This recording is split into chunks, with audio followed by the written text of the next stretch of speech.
Selamat hari, ini hari apa ya? Aku udah mulai lupa hari ya. Tapi yang jelas aku selalu ingat untuk menemani Anda di acara Rumpi No Secret. Mwah. Ditemani oleh Daniel Pojok Sana dan tentunya juga sudah hadir beberapa bintang tamu yang akan berbagi ceritanya. Kalau biasanya kita ke pojokan dulu untuk membahas apa yang lagi ramai di luar sana yang banyak menarik perhatian publik, baik itu untuk hal-hal yang datang dari dunia nyata maupun dari dunia maya. Tapi hari ini kita langsung aja menuju ke bintang tamu kita yang pertama. Hari ini kita kedatangan Ibu Lisnawati didampingi oleh kuasa hukumnya yaitu Ibu Mira dan Pak Krisnamurti. Assalamualaikum. Thank you. Ini Ibu Lisnawati adalah ibu kandung dari Ananda, siapa namanya lupa? Nizam. Ananda Nizam yang kemarin meninggal dunia begitu karena luka-luka bakar yang dideritanya baik di bagian luar maupun di sekitar mulut yang diduga karena mengalami penganiayaan oleh ibu tirinya begitu. Dan dari Ibu Lisnawati bersama kuasa hukumnya kemudian mengajukan gugatan baik kepada ibu tiri Nizam maupun kepada ayah kandungnya atas dugaan adanya penelantaran. Sebenarnya seperti apa kisahnya, bagaimana Nizam ini bisa berada di dalam pengasuhan ayah kandungnya dan benarkah memang Ibu Lisnawati ini selama 4 tahun tidak bisa atau dihalang-halangi bertemu Nizam, atau sebetulnya memang Ibu Lisnawati sendiri yang mempercayakan sepenuhnya pengasuhan Nizam ini kepada ayah kandungnya. Sebelumnya kita lihat dulu profilnya berikut ini. Oke, kita sudah bersama dengan Ibu Lisna. Ibu, sebelumnya kami turut berduka atas kehilangan yang dialami Ibu Lisna begitu ya. Kita lihat dulu ini berita tentang meninggalnya Nizam karena dugaan mengalami kekerasan dari ibu tirinya. Ini kan juga sempat viral kan, ada video pada saat Nizam masih dirawat di rumah sakit gitu, dia sempat mengucap mama gitu yang merujuk pada ibu tirinya. Ibu Lisna sendiri, Ibu mengatakan 4 tahun nggak ketemu sama Nizam. Iya. 4 tahun. Dan 4 tahun. Kan sebelumnya sampai umur 7 tahun Ibu yang merawat ya? Iya. Sampai 7 tahun Ibu. Sebetulnya pada saat itu apa yang terjadi sampai Nizam akhirnya dirawat oleh ayah kandungnya? Karena anaknya mau pesantren, mau ke pondok. Mau ke pesantren, pondok yang rumahnya dekat dengan ayah kandungnya. Iya. Begitu. Emang anak yang mau? Emangnya anaknya yang mau. Terus? Jadi ibu yang antar? Saya yang antar sama ibu saya. Ke rumahnya ke bapaknya? Rumahnya. Bukan ke rumah bapaknya. Ke pesantren? Pondok, ke pesantren. Oh, ke pesantren. Oke, terus? Terus di situ lost komunikasi sama saya. Kenapa bisa lost komunikasi? Karena sering ditutup-tutupi sama mantan suami juga. Bahkan mau nelpon juga susah gitu. Mau video callan, mau apa, mau ngomong juga susah gitu. Jadi kan ibu mengantarnya ke pondok nih, pondok pesantren. Iya. Tapi waktu itu komunikasi dengan ayahnya masih baik? Masih baik. Masih bisa ngobrol gitu? Masih bisa ngobrol, tapi sama anak susah gitu. Sama anak susah? Padahal sebelum-sebelumnya nggak apa-apa? Tapi anak pegang handphone sendiri kan? Enggak. Oh, anak nggak pegang handphone? Enggak. Lalu apa usaha ibu waktu itu kalau nggak bisa komunikasi sama anak? Ya terus saya nanyain sama kakak-kakaknya, sama saudara-saudaranya, sering saya nanyain. Bahkan Nizam baik-baik saja, alhamdulillah, tapi hati saya senang dari situ gitu. Jadi saya lebih percaya, oh iya berarti anak saya berarti gitu. Berarti baik-baik aja dan terpenuhi apa kebutuhannya gitu. Jadi 4 tahun sama sekali nggak pernah? Enggak. Bukan karena ibu nggak pernah mengunjungi dia? Enggak, karena pernah ibu saya juga pernah mengunjungi ke sana. Ke sana tuh kemana? Ke pondoknya dia. Ke pondok pesantrennya. Terus? Mengunjungi ke pondoknya dia, bahkan anaknya juga pengen ikut sama ibu saya. Di situ dilarang juga ibu saya. Sama ayahnya. Sama ayahnya. Sama ayahnya. Kenapa kita bertanya begini? Karena ada statement ya dari ayahnya Nizam gitu ya, yang mengatakan bahwa dia merasa banyak fitnahan gitu dari keterangan-keterangan mungkin dari beberapa wawancara ya. Kita simak berikut ini. Secara diam-diam. Nggak pernah ya, ibu nggak pernah ngomong? Iya, nggak pernah ngomong kayak gitu. Ibu 4 tahun betul-betul nggak pernah ketemu, nggak pernah ngobrol sama Nizam? Enggak.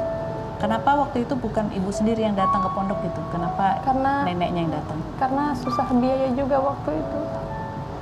Susah, baru-baru mau ke sana gitu. Jauh memang Jauh, lokasi. memang lokasinya jauh juga. Ibu tinggal di Cianjur kota, sementara Nisam pondoknya di Jampang Surade. Oke. Jadi ibu kesulitan biaya. Kesulitan biaya juga. Masih saya sedih sekali ya Bu.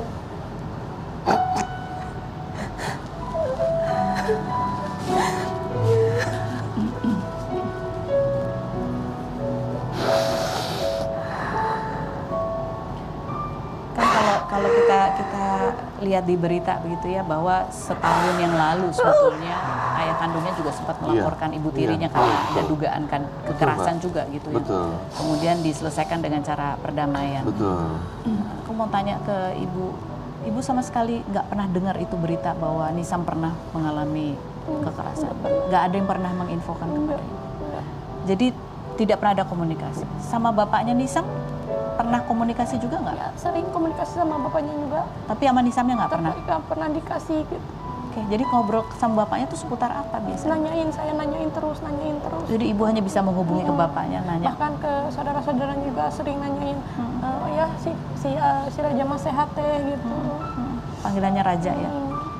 Jadi kalau ibu tadi mendengar pernyataan dari bapaknya Nisam gitu, apa yang ibu rasakan? Tidak benar. Tidak benar.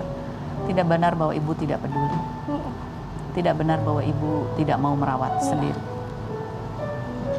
Sedih pasti dituding tidak mau merawat sendiri Nisam. Jadi alasannya karena ibu ingin yang terbaik buat Nisam. Iya. Alasan saya pengen yang terbaik buat anak saya.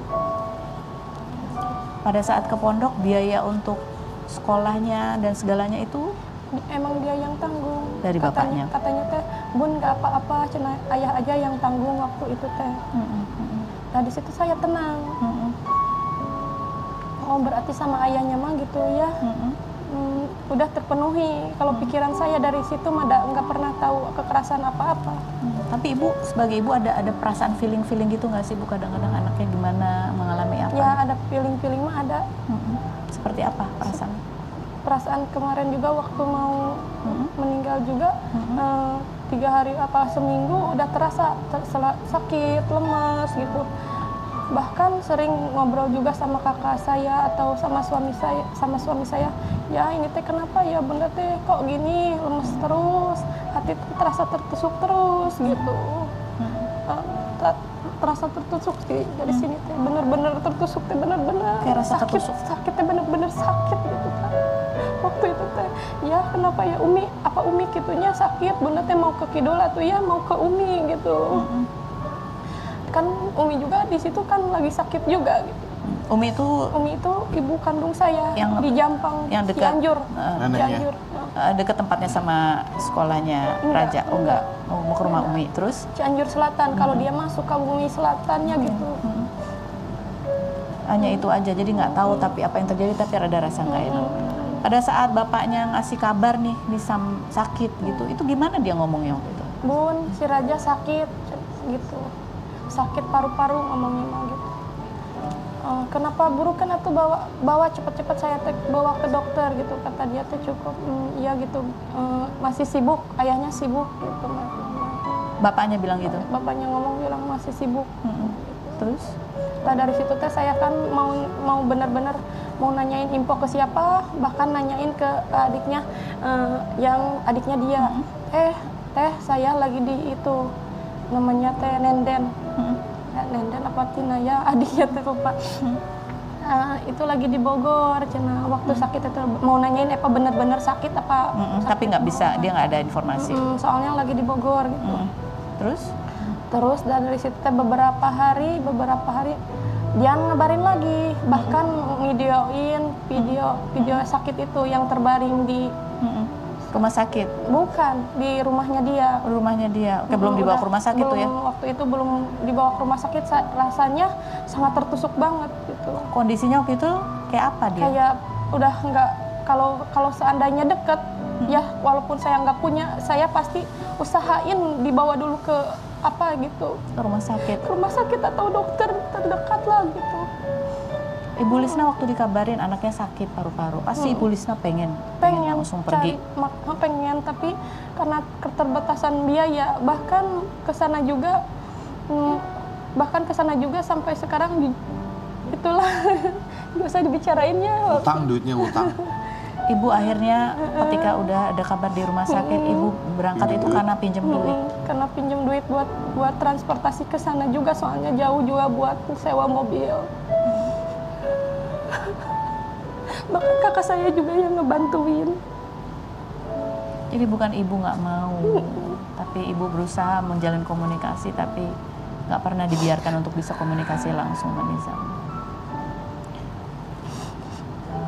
Dan ketika ketemu, melihat kondisi Nizam, pasti hatinya hancur banget. Hancur, bener-bener hancur waktu saat itu.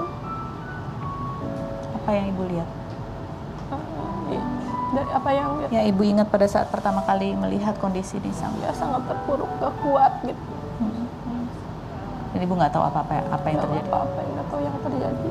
Tapi ada pertanyaan pasti, penasaran ini kenapa gitu. Penasaran. Oke. Kita ke kuasa hukumnya ya. Ini ibu kandung Nisa melaporkan mantan suami juga ke Iya, betul. polisi karena dugaan penelantaran anak. Iya, betul. Itu bisa kena pasal yang mana tuh kalau di penelantaran? Artinya gini Mbak, artinya bahwa ini tidak kita laporkan serta-merta langsung. Kita melihat kan ada statementnya, kan mantan suaminya itu di beberapa podcast atau di beberapa media, dia katakan kan bahwa 1 tahun yang lalu pernah dilaporkan, kan begitu. 1 tahun yang lalu pernah dilaporkan, lalu terjadi mediasi sehingga dicabut laporannya karena dia istrinya minta maaf dan bersujud. Lalu kemudian ada lagi statementnya dia bahwa pernah kejadian si Nizam itu ditimpuk oleh kakak angkatnya itu kan, yang sampai bocor ininya, tapi ibu tirinya tetap membela anak angkatnya. Nah, kita lihat dari peristiwa itu. Nah, harusnya fungsi pengawasannya karena dia tahu ya kan bahwa tipikal istrinya seperti ini harus membahayakan gitu loh ya kan. Nah, kemudian sebelum meninggal ada dikabarkan ya kan, klien saya dikabarkan sebutan mereka berdua ke anak ini Raja. Si Raja sakit katanya. Tapi nggak dibawa ke rumah sakit. Lalu klien saya bilang bawa aja ke rumah sakit. Nah kan nantilah masih sibuk dia bilang. Itu kejadian tanggal 15 kalau ya pertama kali di WA-nya. Nah ini anak dalam keadaan kritis, percepatan dalam kecepatan tanpa harus menunggu. Kita sesibuk apapun Mbak, ya kan mendengar anak kita sakit, nggak ada cerita, kita tinggalkan semua untuk kita bawa. Lalu kemudian ya kan begitu ditanya, ya udahlah ikhlas aja lah katanya. Kalau dalam bahasa Sunda, saya tanya ke klien saya artinya apa ini ya kan, dia bilang artinya ya udah kalau mati nanti dikubur aja lah katanya di. Itu kata bapaknya. Iya. Bapaknya sempat ada statement seperti itu. Ada statement itu di WA itu, ya kan makanya itulah kita bilang, kalau gini satu pengawasannya kemana selama ini? Jadi ada pembiaran, kemudian ya kan penelantaran gitu. Udah, kita pengen hal ini menjadi terang benderang. Artinya kita laporkan ke polisi dan alhamdulillah laporan kita diterima dengan bukti-bukti yang kita miliki. Jadi ini sudah diterima ya. Diterima. Ini kan kalau nggak salah dari pihak bapaknya sendiri kan pengen ada visum tentang kondisinya begitu ya. Ini sudah ada hasilnya kan? Gini, kalau visum itu kan cuman visum itu kan artinya bahwa bagaimana prosesnya, ya kan prosesnya kemudian. Tapi kan ketika mama tirinya dijemput oleh polisi, lalu dia diperiksa, ya kan lebih dari 24 jam kan artinya bahwa dia harus ditentukan statusnya. Sampai saat ini berarti kan dia telah dinaikkan penyidikan menjadi tingkat tersangka, sehingga terjadi penahanan. Berarti ada 2 alat bukti, ya kan tentang penganiayaan itu sendiri, ya kan baik itu saksi, ya kan bukti dan sebagainya polisi sudah megang. Nah, kalau masalah ikan visum dan lainnya itu prosesnya kan melalui pakai benda tumpul atau apa dan sebagainya. Tapi pembuktiannya kan sudah ada, maka sudah polisi ada. sudah. Jadi benar bahwa kayak dugaan bahwa dia disuruh minum air mendidih itu. Ya itu nanti prosesnya itu dari hasil itunya, ya kan. Jadi detailnya nanti. Ya, tapi bahwa nanti memang meninggal karena adanya kekerasan. Kita dengar tadi ya, kita dengar dari tadi bahwa mereka mau preskon hari ini katanya. Oh hari ini katanya mau preskon. Iya, mau preskon gitu. Dari pihak kepolisian ya, kan hasil menggelar otopsinya. Gitu hasilnya seperti apa? Ibu.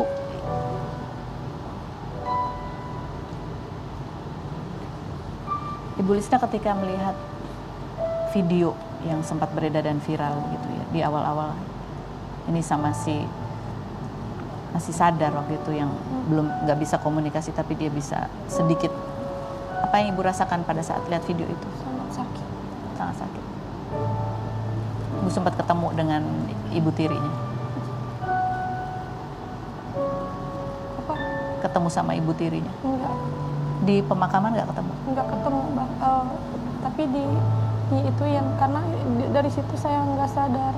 Oh, ibu nggak sadar. Dan kabut juga nggak tahu harus apa gitu waktu itu. Iya, waktu itu masih nggak kepikiran apa-apa ya. Pikiran apa-apa. Ini kan laporan untuk ibu tirinya adalah dugaan berencana gitu ya. Bukan, dia Kak. pasalnya itu kan Pasalnya? kena undang-undang pelindungan anak. Justru kita kemarin diskus dengan penyidik pada saat kita laporkan mantan suaminya Bu Lisna, kita juga mau melaporkan sendiri dengan pasal perencanaan pembunuhan. Karena dia tahu kan bahwa bagaimana cara menyakitinya dan kapan mau menyakitinya, bahwa si ibu tirinya ini. Dengan bukti-bukti yang kita miliki, kemarin kita konsul dengan penyidik dan itu terpenuhi. Cuman karena waktunya kemarin agak mepet, kita mau ke LPSK, akhirnya kita meninggalkan Polres. Mungkin rencana mungkin hari Senin itu ya. Oke, jadi ini akan ada rencana tambahan, Iya, gugatan tambahan Iya, dari betul. pihak keluarga Ibu Iya, Lisna gitu betul. terhadap Untuk ibu, melaporkan pasal pembunuhan berencana.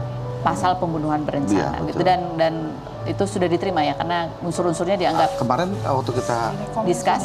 direkom sudah. Ya. Jadi apa pertimbangannya bahwa dia tahu bagaimana Iya, ya, terus berulang kali kan. dan berulang Iya, kali. betul. Jadi ada diduga Iya, ada tujuan memang Iya, betul. untuk melakukan hal yang fatal. Iya, iya. Oke, baiklah.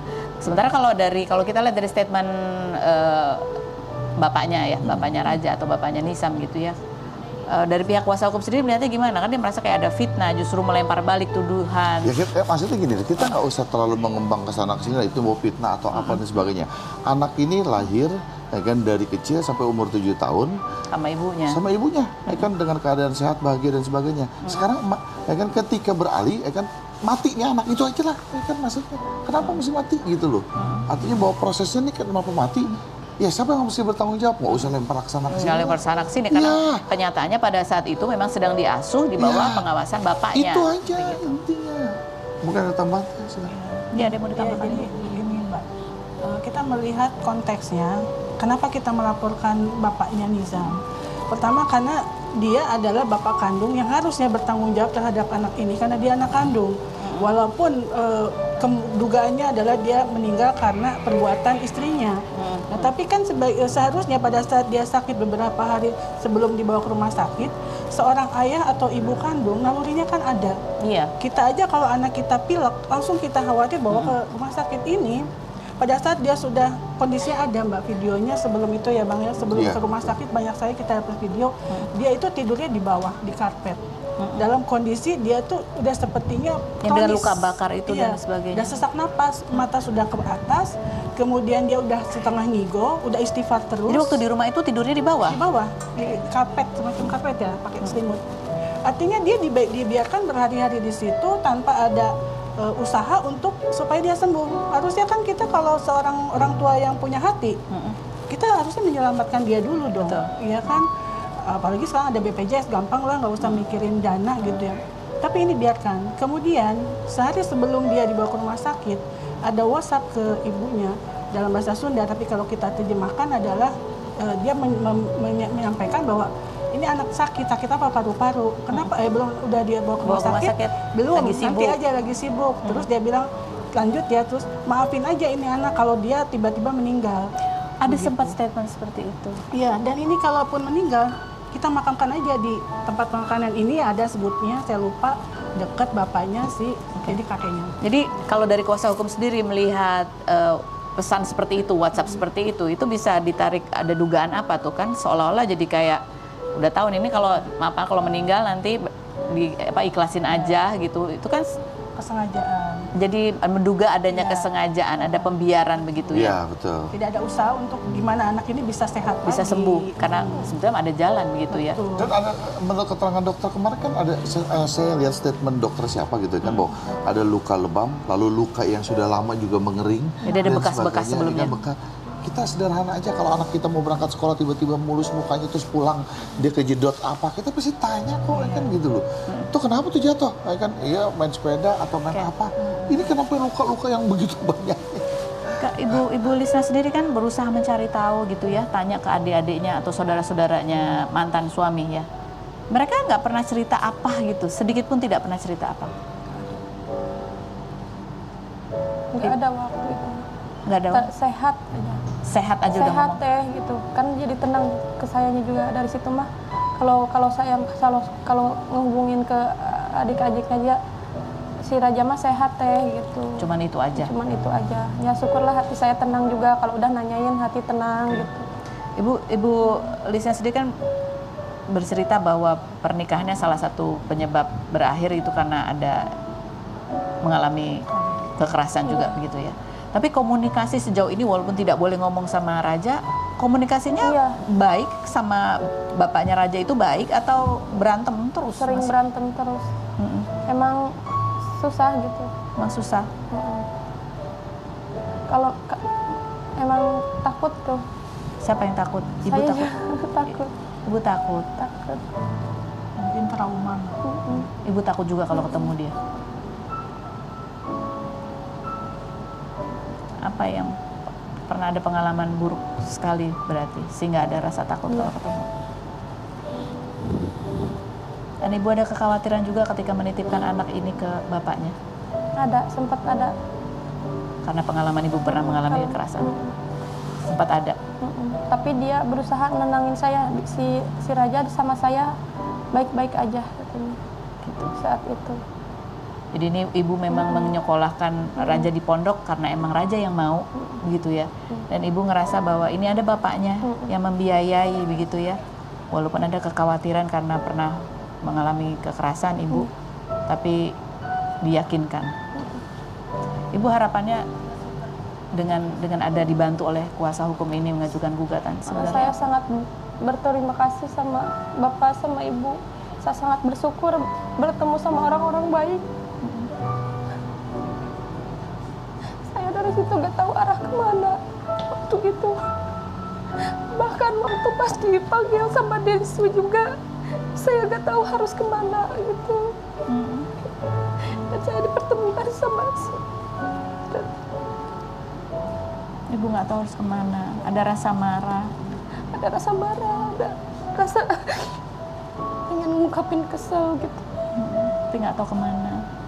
Ya hari bisa dipertemukan dengan dua kuasa hukum ini. Ibu, hal terakhir yang ibu ingat dari pertemuan ibu dengan Raja apa? Momen apa yang paling ibu ingat? Momen waktu pas kecil sama saya, waktu pas